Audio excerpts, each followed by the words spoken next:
गुरु के दायरे में इन मास्टर्स शेल्टरिंग रेस। मैं हूं यूरोप के एक बहुत सुंदर देश फिनलैंड में। यहाँ मैं अपनी पत्नी के साथ फिनलैंड के कुछ शहरों में घूमूंगा। आज मैं हूं फिनलैंड की कैपिटल हेलसिंकी में। मेरे पीछे जो आप ये बहुत सुंदर बिल्डिंग देख रहे हैं, ये हेलसिंकी का एक कैथेड्रल है, बहुत सुंदर कैथेड्रल है। अपनी पत्नी के साथ घूमते हुए जब मैं यहाँ आया तो मुझे लगा कि मुझे महाराज जी की दया की एक वीडियो यहाँ रिकॉर्ड करनी चाहिए, तो मैंने ये रिकॉर्डिंग शुरू की। मैंने आपके साथ अपनी एक पिछली वीडियो में महाराज जी हम पर कैसे दया करते हैं ये डिस्कस किया था। मैं उसको आज दोबारा से डिस्कस करना चाह रहा हूँ। महाराज जी हमारे जो सतगुरु हैं वो हमारी रूहानी तरक्की में कैसे मदद करते हैं, इस बारे में तो मैं आपसे कुछ डिस्कस नहीं कर सकता, क्योंकि मैंने ऐसी कोई रूहानी तरक्की नहीं की है। लेकिन दुनियावी तौर पर महाराज जी हम पर कैसे दया करते हैं, हमारे सतगुरु हमारे जीवन को सुखमय कैसे बनाते हैं, इसका मुझे कुछ अनुभव है, तो वो मैं आपके साथ डिस्कस करना चाहता हूँ।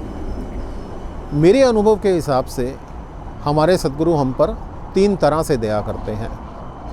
पहला, वो हमारे दिल की हर बात को जानते हैं। हम जो चाहते हैं वो उनको पता होता है और हमारी इच्छाओं को पूरा करने के लिए वो हम पर दया करते हैं। हम जो मांगते हैं वो हमें देते हैं।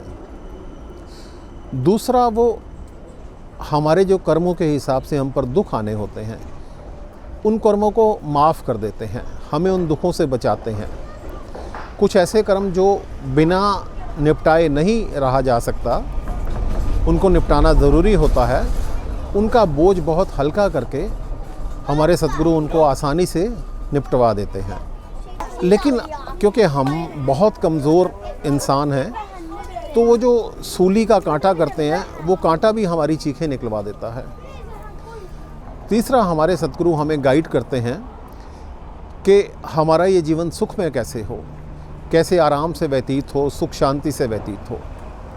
तो मेरी ये वीडियो सीरीज़ ख़त्म होते होते आपको ये अंदाज़ा हो जाएगा कि कैसे मेरे सतगुरु ने मेरे ऊपर इन तीनों तरह से दया की और मैं अपने जीवन को बहुत सुख से शांति से निभा पाया। आज मैं आपके साथ महाराज जी की 2 जो दया के किस्से हैं वो शेयर करना चाहता हूँ। तो जो पहला किस्सा है वो कुछ इस तरह से है। मेरी शादी के कुछ समय पश्चात की ये बात है। मैं एक्चुअली पहले ये समझता था कि महाराज जी जो भी प्रसाद हमें देते हैं वो हमें खुद खाना चाहिए, हमको वो प्रसाद किसी के साथ शेयर नहीं करना चाहिए। वो महाराज जी की हमारे ऊपर ख़ास दया होती है, तो हमें खुद ही खाना चाहिए। मेरी शादी के कुछ समय पश्चात मुझे पता चला कि मेरी पत्नी ने मेरा प्रसाद कुछ खाया है। तो मैं उनसे पूछा कि आपने मेरा प्रसाद क्यों खाया? तो मेरी पत्नी ने कहा कि मेरा दिल किया और मैंने खा लिया। तो मैंने उनसे कहा कि नहीं, आप मेरा प्रसाद मत खाइए। तो मेरी पत्नी ने कहा कि नहीं, ये मेरा अधिकार है, मैं पत्नी हूँ, तो मैं आपका प्रसाद खाने का हक रखती हूँ। मैंने कहा नहीं, मैंने सख्ती से मना किया कि आप मेरा प्रसाद नहीं खाएंगे। इस पर हम दोनों में कुछ आर्गूमेंट हुआ, पर मैं बहुत सख्त था अपनी बात पर और मैंने कहा कि नहीं, आप मेरा प्रसाद बिल्कुल शेयर नहीं करेंगे, आप मेरा प्रसाद नहीं खाएंगे। उनको ये बात बहुत ज़्यादा बुरी लगी और वो शायद रोई भी, लेकिन मैं अपनी बात पर सख्त था और मैंने उनको अपना प्रसाद खाने से बिल्कुल मना किया। ये बात मंगलवार की है। 2 दिन बाद जब मैं अपनी ड्यूटी पर किचन में था, तो संत राजेंद्र सिंह जी महाराज रात को 2 या 3 बजे जब किचन से निकले तो मुझे देखकर बोले, की हाल है बेटा, क्या हाल है बेटा? तो मैंने कहा महाराज जी आपकी दया है। महाराज जी ने कहा आजा प्रसाद ले ले। तो मैं महाराज जी के नज़दीक चला गया और महाराज जी ने मुझे एक थैली प्रसाद की दी। फिर महाराज जी ने मुझसे पूछा, तेरी वोटी का की हाल है? तो मैंने महाराज जी से कहा कि महाराज जी वो भी ठीक है। महाराज जी ने मेरी पत्नी का हाल चाल पूछा कि तेरी पत्नी का क्या हाल है? तो मैंने महाराज जी से कहा कि महाराज जी वो भी ठीक है। फिर महाराज जी ने मुझे कहा कि ले उन दे अस भी प्रसाद ले ले। तो महाराज जी ने मुझे 1 पैकेट और प्रसाद का दिया। अब महाराज जी मुझे जो प्रसाद देते थे, जो मेरे लिए होता था, वो मैं ध्यान रखता था कि ये प्रसाद मेरा है, उसको मैं अलग पॉकेट में रखता था और जो महाराज जी किसी दूसरे के लिए देते थे वो मैं अलग पॉकेट में रखता था। और जब महाराज जी चले जाते थे तो उस प्रसाद के पैकेट पे अपना नाम लिख लेता था ताकि कोई गलती ना हो।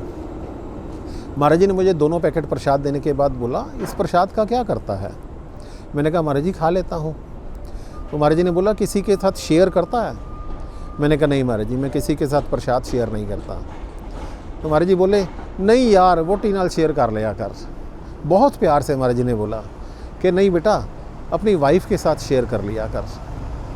अब मुझे एहसास हुआ कि सिर्फ 2 दिन पहले, 48 घंटे पहले, मेरी पत्नी जिस बात पर बहुत परेशान हुई और उसने महाराज जी को डेफिनेटली प्रेयर की होगी कि ये मुझे इस तरह से मेरे पति ने क्यों कहा है, और महाराज जी ने उस प्रेयर को सुना और मेरी बिना किसी बात किए, उनको ये अंदाज़ा था कि उनको ये पता था, अंदाज़ा नहीं, उनको ये पता था कि मेरी पत्नी के साथ किस बात को लेकर आर्गुमेंट हुआ है। और जैसे ही महाराज जी मुझे मिले, महाराज जी ने मुझे ये कहा कि मैं ये प्रसाद अपनी पत्नी के साथ शेयर किया करूं। तो वो हमारे दिल की हर बात को कैसे जानते हैं, हमारी हर सिचुएशन को कैसे समझते हैं और हमारा जीवन शांति से, सुख से निकले, वो इस बात का बहुत ध्यान रखते हैं और हमें गाइड करते हैं। दूसरा जो महाराज जी की दया का किस्सा है वो कुछ इस तरह से है। मैंने अपना एक प्लॉट बेचा था जिससे मुझे काफ़ी सारी पेमेंट मिली थी। मैंने और मेरी पत्नी ने सोचा कि हमें बुराड़ी जो एक कॉलोनी बन रही है दिल्ली में, वहाँ पर एक बड़ा सा प्लॉट लेना चाहिए और अपना एक स्कूल शुरू करना चाहिए। तो मैं और मेरी पत्नी हम दोनों बुराड़ी गए। वहाँ मैंने एक प्लॉट पसंद किया, मेरी पत्नी को भी वो प्लॉट पसंद आया। वो 400 गज का प्लॉट था, उसका हमने सौदा तय किया। क्योंकि पेमेंट मेरे पास घर पे कैश रखी हुई थी, तो मैंने उस बंदे से कहा कि अगर ये बात मुझे जचती है तो मैं अगले हफ्ते आपको पूरी पेमेंट कर दूंगा और ये प्लॉट ले लूँगा।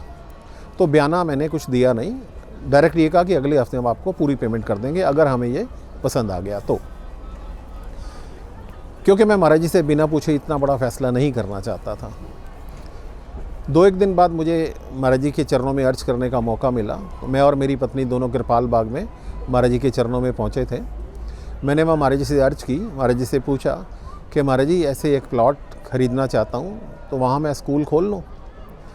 तो महाराज जी ने मुझसे कहा, चला सकता है तो खोल लें। अब ये मुझे ऐसे लगा जैसे एक चेतावनी है कि मैं शायद उसको चला नहीं सकता, तो मुझे ये नहीं खोलना चाहिए। जब मैंने इस बात को सुना तो मैंने उस फैसले को बदल दिया और मैंने वो प्लाट ख़रीदना कैंसिल कर दिया। आज उस प्लाट की कीमत लगभग 20 या 25 गुना है। अब दुनियावी तौर पर अगर मैं देखूं तो ये मेरा बहुत बड़ा नुकसान हुआ, लेकिन अगर मैं अक्लमंदी से सोचूं, अगर मैंने वो प्लॉट लेकर वहाँ एक स्कूल खोला होता, उस अनऑथराइज्ड कॉलोनी की हालत आज भी वैसी ही है। कोई सिविक फैसिलिटीज़ नहीं है, कोई जो सीवर या पानी के कोई अरेंजमेंट नहीं है। मैं आज भी अपने बेटे के साथ शायद वहाँ स्ट्रगल कर रहा होता और उस स्कूल को चला रहा होता। यहाँ यूरोप के इस इतने सुंदर देश में इतनी अच्छी जगह पर खड़े होकर मैं आपसे महाराज जी की दया की वीडियो शेयर नहीं कर रहा होता। तो किस तरह से महाराज जी ने मेरे जीवन को सुखमय बनाने के लिए मुझे गाइड किया।